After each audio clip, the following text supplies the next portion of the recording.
Hey everyone, and welcome to The Explainer. Today, we're taking a truly fascinating health insight and doing a complete medical deep dive. I want you to think of the human body as the ultimate biological machine. Well, today, we are literally cracking open the maintenance manual for our primary sensory systems. We're going to look at how we take in the world around us, what actually goes wrong when these systems start to break down, and the absolute marvels of modern medicine that we use to fix them. Close your eyes for just a second. Imagine slowly losing your connection to the world around you. No more crisp sunsets, no more clear conversations with your family or friends. What is actually happening under the hood on a microscopic level when our eyes and ears begin to malfunction? And more importantly, how do we fix them when they do? The stakes here are incredibly high, and the engineering behind the solutions is absolutely going to blow your mind. All right, let's take a quick look at our roadmap for today. We've got anatomy and assessment, refractive errors, the aging eye and cataracts, glaucoma, corneal transplants, and finally, hearing and balance. Let's jump right in. Section 1, Anatomy and Assessment. Time to lay down the absolute basics. You know, it really helps to think of the human eye as a highly advanced biological camera. The transparent cornea up front is our focusing lens, the colorful iris acts as your mechanical aperture, and the delicate retina in the back, that's the film. To protect that film, the eye is distinctly layered. On the outside, we have the sclera. That's the tough, white, fibrous layer giving the eyeball its structural integrity. Right inside that is the choroid, a highly vascular layer completely packed with blood vessels delivering vital nutrients. And then the innermost neural layer is the retina.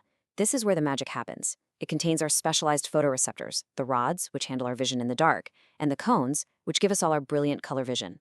So if you're a medical professional, how do you quickly check if this biological camera is working at a baseline level? Well, they use a super handy acronym, PERLA. That stands for pupils equal, round, reactive to light and accommodation. By shining a light into one eye and watching both that pupil and the opposite pupil constrict, which tests both direct and consensual light reflexes, nurses can instantly verify that the critical cranial nerve pathways connecting the eye to the brain are firing exactly like they should. Section 2, Refractive Errors. Basically, biological calibration issues. Okay, so what happens when the underlying hardware is perfectly healthy, but the physical shape of the eye is just off? If the eyeball is too short, light focuses behind the retina. That's hyperopia, or being farsighted.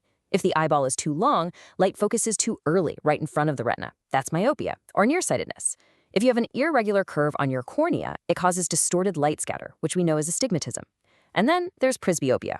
Once we hit our 30s and 40s, the ciliary muscles inside the eye begin to weaken, and the lens itself loses its youthful bounce and elasticity. That's what makes it incredibly difficult to focus on things right up close. The modern mechanical fix for these structural issues? LASIK.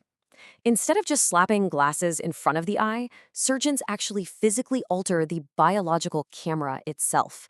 They create a microscopic flap in the cornea, fold it back, and use an excimer laser to literally vaporize the underlying tissue down to the precise micrometer. By flattening the cornea, they permanently change the angle at which light enters the eye, restoring perfect focus directly onto the retina. It's wild! Section 3, the aging eye and cataracts. Let's talk about lens degeneration.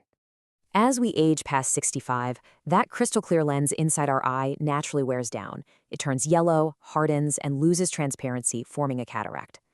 To fix this, we rely on an absolute miracle of modern medicine called phacoemulsification. Instead of using the older, highly invasive methods, a surgeon makes a tiny 0.25 millimeter incision. They slip an ultrasonic probe in there that vibrates at incredibly high frequencies to literally shatter the cloudy, hardened lens from the inside out and vacuum up the pieces. Then they slide a folded artificial intraocular lens through that exact same tiny incision, where it springs open and permanently restores clear sight. But look, the surgery is only half the battle. The postoperative nursing care is absolutely crucial here.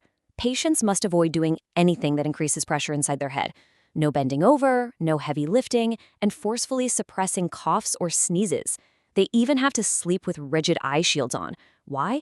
Because a sudden spike in intraocular pressure right after surgery can cause devastating hemorrhages, burst the fresh incision wide open, or even detach the retina. Section 4, Glaucoma. Moving from a lens issue to a fundamental plumbing issue. The eye constantly produces and drains a fluid called aqueous humor just to maintain its spherical shape. In a healthy eye, this delicate balance keeps the internal pressure hovering in a super tight range, between 10 to 21 millimeters of mercury. This is a vital range. If the drain gets clogged, that fluid builds up and the pressure consistently rises above 21. When that happens, the pressure physically crushes the fragile optic nerve fibers sitting at the back of the eye. The result? Irreversible loss of your peripheral vision. So how does this fluid actually flow? Well, the aqueous humor is secreted by the ciliary body in the back of the eye. It moves forward through the pupil, and it's supposed to drain out through a spongy tissue at the front corner called the trabecular meshwork, right into Schlimm's canal. When this plumbing fails, it usually happens in one of two ways. An open-angle glaucoma, the angle is physically open, but the microscopic meshwork slowly gets clogged over years. It's a chronic, completely painless, and silent theft of your vision. Closed-angle glaucoma, on the other hand, is a sudden, anatomical emergency. The iris gets pushed forward, instantly and physically blocking the drain completely.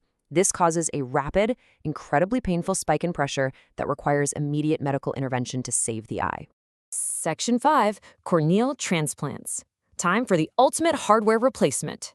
Sometimes the cornea takes damage that lasers and meds simply cannot fix, whether that's from severe trauma, nasty acanthamoeba infections, or degenerative diseases like keratoconus. When that happens, you need a full corneal transplant. The logistics behind this are honestly fascinating. When a donor passes away, the tissue has to be harvested fast, ideally within 5 hours. The best donors are actually under 65 years old. Interestingly enough, infant corneas are way too soft and steep, while older corneas often lack the healthy endothelial cells needed to keep the new transplant clear. The tissue is preserved in a specialized culture medium at 4 degrees Celsius, and ideally, it's transplanted into the recipient within 48 hours. But how do they actually make the physical swap? The surgeon uses a precision instrument called a trephine. It functions almost exactly like a microscopic cookie cutter. They punch out a perfectly circular 7 to 8 millimeter section of the patient's diseased cornea.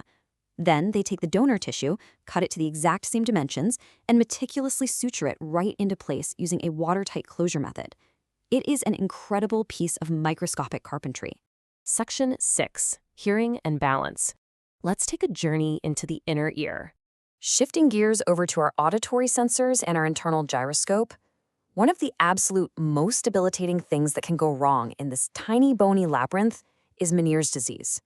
This is caused by a buildup of excess fluid called endolymph deep inside the inner ear, and it triggers a highly specific, honestly terrifying triad of symptoms: unilateral or one-sided, sensory neural hearing loss, tinnitus, which is this loud ringing or roaring in the ear, and severe episodic vertigo with nausea, where the patient feels like the whole world is violently spinning around them. It's incredibly disruptive, and interestingly, most frequently affects women between the ages of 30 and 40. Dealing with hearing loss, whether it's from a condition like Meniere's or just the natural aging process, leads to massive social isolation and anxiety for people. But there are highly actionable things we can all do to help. When you're interacting with someone who has a hearing impairment, always face them directly in good, well-lit environments so they can clearly read your facial expressions. Speak clearly at a normal, steady pace. No shouting and definitely no speed talking. Never chew food while you speak and purposefully use hand gestures to reinforce what you're saying. It just takes a little bit of empathy and effort, but it totally changes their world. Which brings us to our final thought. The human sensory system truly is a fragile masterpiece. It's prone to calibration errors, plumbing clogs, and just the relentless wear and tear of living. And yet, human ingenuity has found ways to vaporize away imperfections, shatter cloudy lenses with sound waves, and swap out diseased tissue like precision machinery. It's absolutely incredible. It really makes you wonder, knowing just how intricate and delicate the biological engineering of your own body is, are you doing enough to protect your own sensor suite today? Thanks for joining me on this explainer, and I'll catch you on the next deep dive.